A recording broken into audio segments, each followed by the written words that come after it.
All right, some of you may be ready to rivet your two pieces together now for your keychain. So I got my two pieces. I got a copper and a silver, and I already have the holes drilled. Okay, I will drill those holes for you so that we don't go through a million drill bits. So after you have the holes drilled and it's all ready to go, you need a copper wire or rod, okay? And you're going to put it through one of the holes. Now, sometimes this is a very tight fit, okay? It needs to be a tight fit so that they don't move around and, you know, so it's nice and solidified and they're not like wobbly. So sometimes it might be a little too tight. So what you can do is you can take a small file and like kind of file out the hole just a little bit. So I'm just filing the inside of the hole just to widen it a little bit. The other thing that you can do is you can actually file the tip of the rod so that it is a little bit smoother, so it glides through your two pieces of metal. You don't file too much, okay, because you don't want it to be too small. So now I'm going to put it through one of my layers, and if you kind of wiggle it back and forth like this, eventually it'll work its way through. Okay, now I'm going to put my second layer on. And same thing, I might need to widen the hole just a little bit. And I'm going to work it through the second hole. Now, when you get it through the second hole, you want it to barely be sticking through, okay?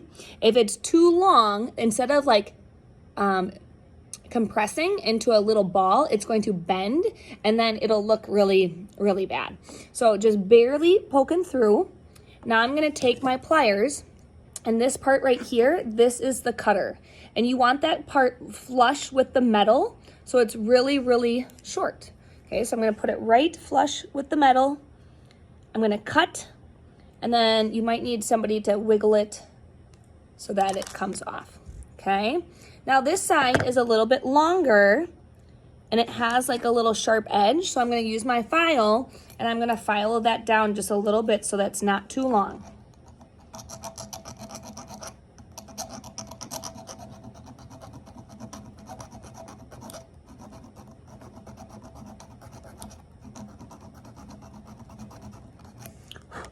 I'm gonna make sure my pieces are exactly where I want them.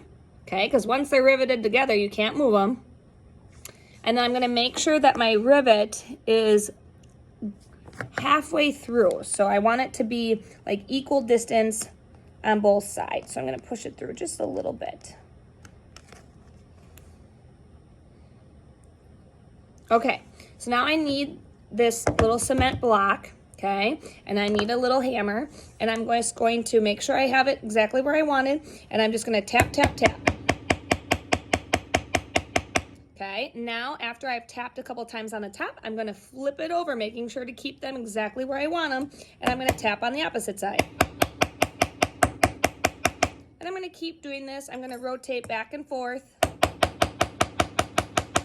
And slowly but surely that rivet, that rod is going to flatten, and it's going to kind of make a little button.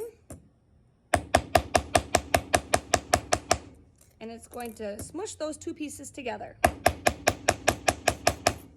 If you hit it too hard at one time, again, instead of flattening, it's going to bend.